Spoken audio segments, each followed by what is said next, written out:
Yesu Kristo uko yari ari ejo n'uyu munsi niko ari, niko azokwama ibihe bidashira. Abaheburayo igice cya 13 umurongo w'8. Ikete rizunguruka nimero ya 2 ndamukiza 1975. Ndabaramukije cyane bivuye ku mutima mu izina ry'igiciro ry'umwami wacu Yesu Kristo. Mwebwe mwese musabagiye mu Burayi bwo mu buseruko canke mu burengero ndetse no mu bihugu byose. Ni hamwe n'amashimwe yimbitse mpawe kubona ivy'Imana yakoze mu mayinga arangiye. Icyarimwe ndatangara nkongera ngacishwa bugufi iyo nzirikanye ku vy'Imana ikora ku isi yose. Niwe yaduhaye igikorwa cyo kuvuga ijambo ryiwe, kandi niwe agorora inzira, akugurura imiryango, kandi agatanga ubuntu n'inkomezi zo gukora iki gikorwa. Sinanka kumvira ivyo neretswe byavuye mu ijuru. Ibyakozwe n'intumwa igice cya 26 umurongo wa 19. Kuko ingabire z'Imana no guhamagara kwayo itavyicuza. Abaroma igice cya 11 umurongo wa 29. Nimugende mu isi yose.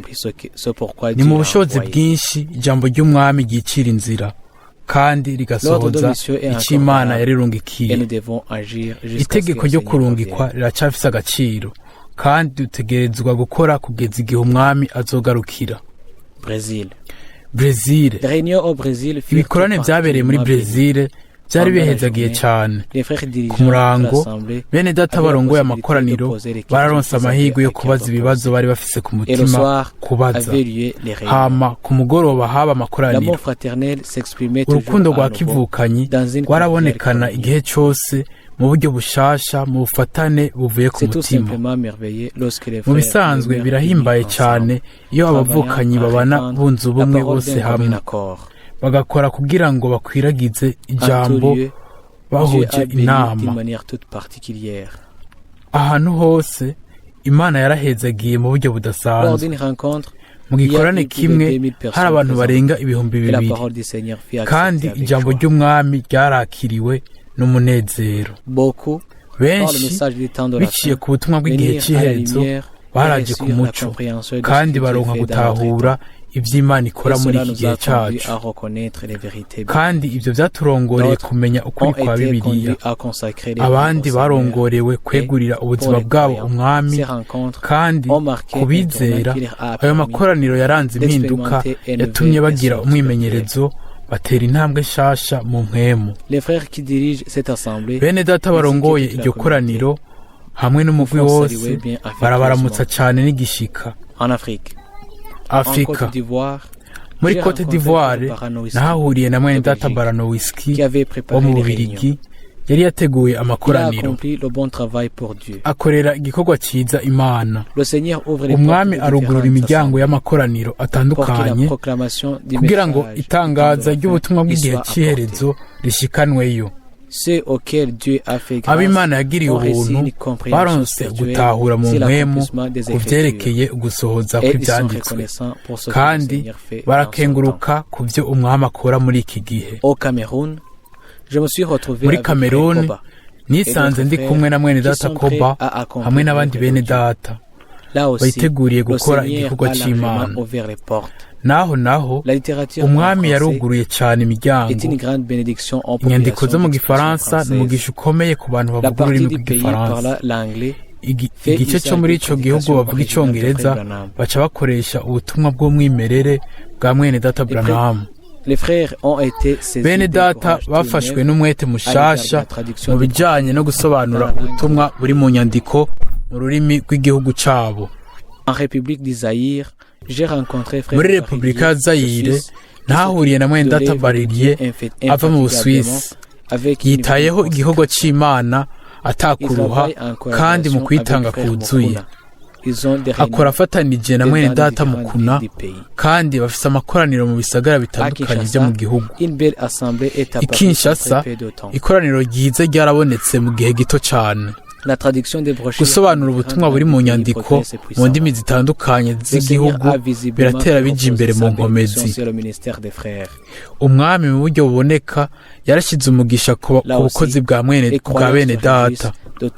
ngaho kandi abizera baranezererwa n'imitima yabo yose ugutangazwa kw'ijambo. Muri Kenya umwami naho yaruguruye cyane imiryango. Naratangaye no kubona Musenyeri Chacha ubwiwe yaje kunyitorera ku kibuga cy'indege cy'i Nairobi. Inyuma y'ikoraniro rya mbere yarakozwe ko cyane kandi ashimishwa n'ubutumwa ku buryo yansabye imbere y'abavugabutumwa, abamisiyoneri n'ikoraniro ryose kugaruka kubigisha ijambo ry'ubuhanuzi no gusohoza kwaryo muri iki gihe cyacu. Yararajwe ishinga cyane no kumenya intumbero Imana yari igamije biciye mu bukozi bwa mwene data Branham. Yari yarabonye ireresi aho mwene data Branham yakora mu bukozi bwiwe bwo gukiza indwara, kandi yarashize amanga ko mwene data Branham yahawe igikorwa kidasanzwe ku bw'ishengero, kandi kari we muhanuzi w'igihe cy'iherezo yarungitswe n'Imana. Yaseruye icyiyumviro cy'uko yizera ko igikorwa cya mwene data Branham cyabandanije ubu biciye mu nyigisho za Bibiliya. Hasabwe gushyiraho vuba hashoboka itariki y'amakoraniro manini ategerezwa kubera intango yihariye ku bavugabutumwa mu gutangaza ukuri kwa Bibiliya. Ndabinginze kwiyumvira muri rusange ku gikorwa cy'Imana mu masengesho yanyu ya buri munsi. Urugendo rwo muri Brazil no mu bihugu bya Afurika rwabaye umugisha mwinshi ku bantu ibihumbi. Ndashimira bivuye ku mutima abantu bose banyibutse mu masengesho yabo. Ibihe bidashira gusa ibyo bizohishura ibyamwa byamye ku mbuto yatewe. Umwimbu ureze. Umwami ubwiwe avuga iby'isarura rihambaye, kandi nawe yishura amasengesho mu kurungika abimbuzi mu mwimbu. Yamara irungikwa nk'iryo rifatanye no guhamagarwa kwihariye. Ibi binyibutsa ibyabaye igihe umwami yanyeretse umurima w'ingano zihishiye hamwe n'imashini isarura nshasha, maze ampa itegeko ryo kuzana umwimbu. Icyo gihe sinari mfite icyiyumviro na kimwe ku byo mwene data Branham yari yaravuze ku bijyanye n'ibyo. Ubu rero ayo majambo ya mwene data Branham yongeye gukwiragizwa no gusobanurwa nk'aho yavuze ko Antikristo yari yaje ku mashini isarura. Ivyo vyoba ari ikintu gishasha rwose kuri twese kumenya yuko Antikristo yitaho ibyo gutahana umwimbu. Nashaka rero gusubiramwo mu Congereza n'Igifaransa amajambo mwene data Branham yavuze kuri iyo ngingo, kugira ngo umwe wese agire icyiyumviro ciwe kuri iyo ngingo. Aba rero ayo majambo: 27 November ubutumwa kugerageza gukorera Imana igikorwa, bwavuzwe itariki 27 Munyonyo 1965 i Shreveport, Los Angeles. Je prie pour eux. Data, ndabasengera, ariko uruti rutegerezwa kuma. Niyo mpamvu rero ntashobora kurusengera, rutegerezwa gupfa. Bityo rwarapfuye, ariko mwami ndasengera ingano ziriko zirafata imero mu mubiri wa Kristo. Bitange mwami, kugira ngo amazi meza y'Imana agumize ku matama yabo yogejwe n'amosozi y'umunezero no gutahura, kugeza igihe imashini isarura izozira kubajana imuhira. Mu izina rya Yesu bose ndabagushikaniye mwami. Dans la prédication appelée Invisible Union ubumwe butaboneka bw'umugeni, bwavuzwe itariki 25 Munyonyo 1965 i Shreveport, Los Angeles. Je cherche à vous dire, retirez-vous de cette balle. Muteye ndiko ngerageza kubabwira, nimwikure muri uyo muguruka, hanyuma muze hano mu rugano aho mushobora kwera ku zuba. Ndumva umuzo w'imashini isarura. The Rapture, 3 December 1965, Yuma, Arizona. Yitwa izamugwa, bwavuzwe itariki 3 Kigarama 1965 i Yuma, La seule Arizona. chose que à faire l'Église qui sort ikintu cyonyine ishengero ryasohotse rifise gukora ni uguhagarara imbere y'izuba kugira ngo ryere. Ikimashini kinini gisarura kizoza inyuma y'igihe gito. Ingano ruzoturirwa uruti, ariko urutete ruzokoranirizwa mu kigega cyago. Aho mwene data Branham yaciye yikosora, ntabwo ari ingano ariko n'uruti ruzoturirwa. Ubutumwa bwitwa igihe cyo kwimbura bwavugiwe i Phoenix itariki 12 Kigarama 1964. Savez-vous quoi? J'entends la venue de la moissonneuse batteuse. Murazi vyari byo. Ndumva umuzo w'imashini isarura. Inteko y'isi izoyitandukanya. Izokora iki? Izoyinyiganyiza ku giti cyayo. Ariko hari ingazi yirindiriye. Izigira imuhira muri kimwe muri ico gitondo. Oh yego, nimba mubitahura avuga amen. Iranditswe ngo urutaro rwiwe ruri mu kuboko kwiwe, kandi azokubura imbuga yiwe neza, yimburira ingano ziwe mu kigega, maze umuguruka awuturire mu muriro utazima. Byanditswe muri Matayo 3:12. Dans l'Ancien comme dans le Nouveau Testament, mw'isezerano rya kera nko mw'isezerano rishasha, buri mukozi w'Imana yarangura inshingano n'igikorwa yashinzwe. Ivy'Imana yiyemeje gusohoza bihuye n'integuro yashizeho, yabisohoye biciye ku bukozi bw'abakozi biwe. Nta n'umwe yakoporoye igikorwa cy'uwundi, nta n'umwe agerageza kwigana ubwo bukozi, kuko umwe wese arangura ibyo yategetswe. Kuva kera abigana bose batanze icemeza ko badafise igikorwa cy'ukuri, kandi katamuhamagaro uva ku Mana bari bafise.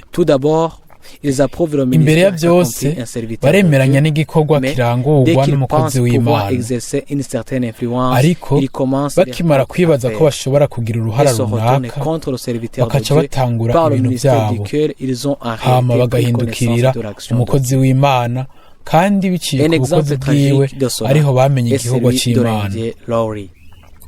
Akarorero kababaje k'ivyo na Karawuri wo mu Buhinde.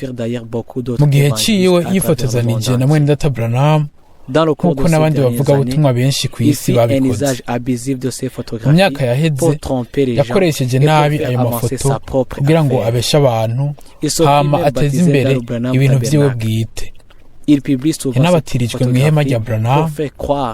Yakunze kwerekana iyo foto kugira ngo yemeze ko yari yunze ubumwe cyane na mwene data Branham. Bamwe batazi uko ibintu bimeze barakangwa n'ubwo buryo bwo gukora. Iyo mu gihe cya Yesu haba hariho amakamera, nta nkeka ko Yuda yari kuba uwa mbere mu gufata ifoto iruhande yiwe. Rero yaba Pawulo, Branham canke abandi bakozi b'Imana, bose mu gihe cyabo barakikujwe na bene data b'ibinyoma. Bene data Branham yavuze ko umwami yari yaramweretse ko indyarya zaza kumuramutsa zikavuga ziti ndagukunda, kandi atariko bavyumvira na gato. Sindazwi ishinga no kuvuga ku muntu ikintu kibi, kuko ubufise mpwemu w'Imana azonashishoza amenye ahavugirwa ukuri n'aho kwigishirizwa. Abo bose binangira bashaka kuba ikintu runaka bategerezwa kugaba cyane, kuko umuntu wese mu bashatse bose kwigira umuntu adasanzwe baraguye. Bazobona ibara abatega imitego mu bwami bw'Imana. Yamara kugira ngo ibyanditswe bisohore, hategerezwa kubaho abantu bakora ibizira mu ihanga. Bazerekanwa mu gihe cyabo. Abantu bose badafise ibyumviro bibi mu mitima yabo kandi bakorera Imana babikuye ku mutima, bashobora gutangara basomye iri jambo ryo muri Yeremiya igice cya 5:26.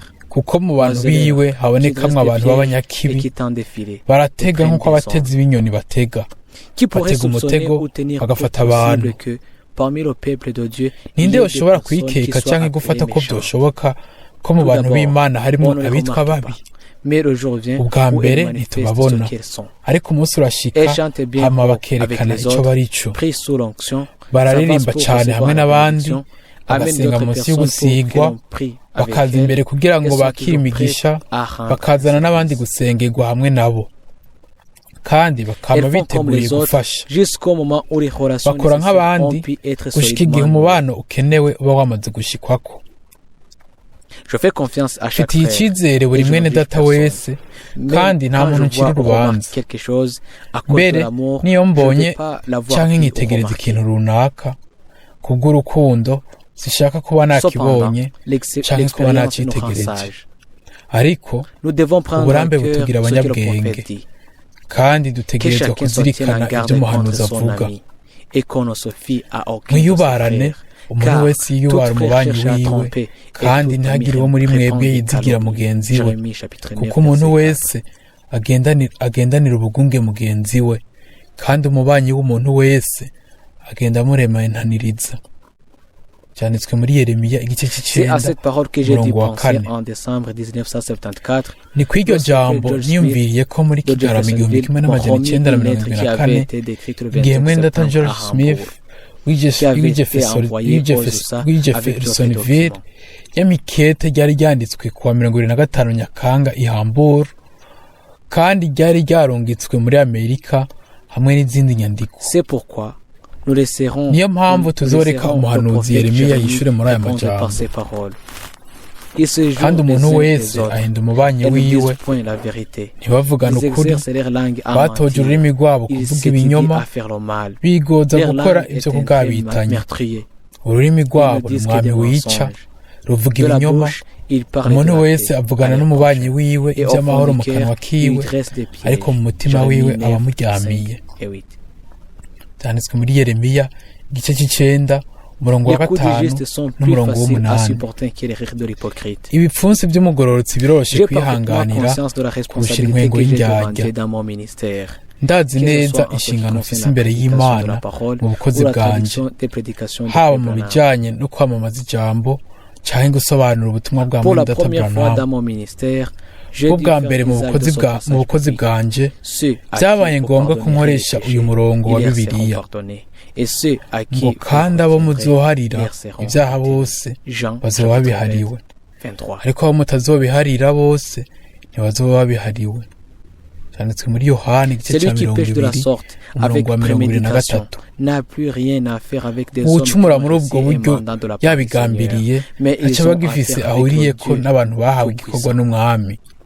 Ariko abasigaye aho Imana ishobora byose, ni akahe kamaro k'amakete yo gusaba imbabazi mu gihe mw'ubwo buryo umuntu abandanya gukora kwa kundi nyene? Ivyo ndabivuze kubera gusa hari abahungabanywa kuko bivugwa ko ijambo ryahishuwe ritatanzwe canke ko ryoba ryarahinduwe. Sinkeneye kwisigura canke kuvuga ivyanje. Umwami ubwiwe yaremeje kuva kera ubu bukozi. Ibihumbi by'abantu barumvira umuhamagaro wa nyuma bakava mu madini kugira ngo bizere ijambo ry'Imana. Mu bihugu byinshi barafatanije na bene data abo umwami yashyize ku mutima gukwiragiza ubu butumwa bw'igihe cy'iherezo. Yamara mbega ni kubera iki noronka koroherwa uko Pawulo, mwene data Branham n'abandi bakozi bose b'Imana bataronse? Abenshi cyane mu ihanga ry'Imana barashima kubw'ijambo ry'Imana n'igikorwa cyayo muri iki gihe, kandi imitima itagira uburyarya iranezerererwa ivyo. Uhagararanye n'umwami agendera ku ruhande rw'Imana. Mu bahamagawe n'Imana haboneka ahantu hose ibi bintu bikurikira. Abenshi muri bo baha ikibanza ca mbere Yesu Kristo, umutwe w'ishengero, kandi batondeka ubukozi bwa mwene data Branham uko bihuje na gahunda ya Bibiliya, bakagumya igihagararo cizewe. Hama hariho abandi bakwiragiza inyigisho zitazwi, bagira mwene data Branham umwana w'umuntu, kandi bagatanga ibindi vyiyumviro bitari ivyo muri Bibiliya. Tous ceux qui sont reka conduits ibyo par le bivugwe neza Saint-Esprit abo demeurent dans bose la barongorwa parole na de Dieu mpwemu à yera l'égard de tout ce baguma mu qu'ils ijambo croient, ry'Imana mu byo bizera no mu byo bigisha. quiconque sort du témoignage des Saintes umuntu Écritures wese ava mu est byo conduit ibyanditswe dans byera le bishingira rêve par un intahe autre esprit. atwagwa mu makosa Même n'iyindi s'il se mpwemu réclame de Christ, naho yoba de yivuga Paul ko ari uwa ou de Branham. Kristo uwa Pawulo Il cyangwa uwa sera Branham. rendu manifeste que de telles personnes sont motivées par bizobonekana un ko abantu esprit nk'abo extrémiste, babiterwa fanatique n'impwemu et sans y'intagondwa amour, et qu'ils ont n'ubufana un penchant no pour les kutagira œuvres urukundo ayant une certaine apparence de kandi ko piété. bafise uguhengamira ku bikorwa bifise isura imeze nk'iyo kubaha Ils pensent Imana. tout savoir mieux que les autres, faire bibaza mieux ko que bazi les autres. byose kurusha abandi Frère Branham disait ko que bakora l'esprit neza religieux était kurusha le plus abandi. mauvais de tous les esprits. mwene data Branham yavuga ko impwemu ya kidini ariyo mpwemu mbi cyane Mon mu mpwemu mbi témoignage zose. et demeurera celui de la parole de igishinga Dieu. igishinga ntaye Je n'ai canje pas ni honte de l'évangile kandi de kizoguma Jésus-Christ. ikijambo ry'Imana. sinterwa Tout ce qu'a isoni dit n'ubutumwa Frère bwiza bwa Yesu doit Kristo. être classé selon l'ordre biblique. ivyo mwene data Branham yavuze byose Jésus-Christ bitegerezwa gutondekwa demeure mu le point rutonde rwa central du Bibiliya. message que nous proclamons. Yesu Kristo aguma ari ingingo nyamukuru y'ubutumwa Jean l'a twamamaza. vu marchant au milieu de cette Yohana cheminée d'or. yamubonye Notre Seigneur Jésus-Christ est le Fils de agendagenda Dieu. hagati Il est le y'ibiterekwa Fils de ko la vie matara et indwi il est le Fils de l'homme. by'izahabu.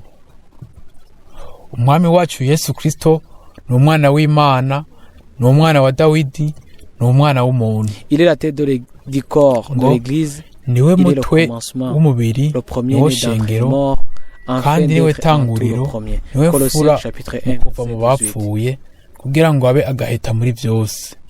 Byanditswe mu Bikolosayi 1 umurongo wa Chers frères 18. et sœurs, bakundwa bene data n'abashiki banje, ntidushaka kureka ngo dukugwe ku ntumbero n'ibimeze nk'umuco iruhande y'ikintu nyaco. dushaka guhagarara dushikamye mu bumwe bwa mpwemu kandi tukaguma twese hamwe mu migozi y'urukundo rw'Imana.